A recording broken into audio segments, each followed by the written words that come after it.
Magandang umaga mga kaibigan. Balikan po natin ang Article 247 na aking natalakay sa nakaraang video.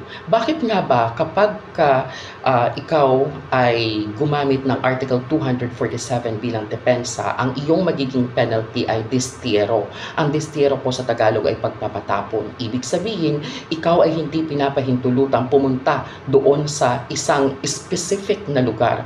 Madalas ito ay sa lugar kung saan nangyari ang krimen or lugar kung saan matatagpuan yung kaanak ng mga taong napatay mo. So, para sa akin po, ang distiero ay hindi isang penalidad or penalty doon sa nakapatay bilang isang depensa sa kanyang pamilya, kundi ito po ay tulong at proteksyon na rin ng ating batas upang ikaw ay maproteksyonan din sa ganti ng taong napatay mo or pamilya ng, let's say, kung ang asawa mo mismo ang napatay mo kasama ang kanyang katalik, ay pinoproteksyonan ka ng batas upang hindi balikan ng mga kaanak ng taong napatay mo. So ang distiero po ay hindi isang penalty bilang parusa ng ating batas, kung hindi ito po ay tulong upang ikaw rin ay maproteksyonan at ang pamilyang Pilipino. Salamat.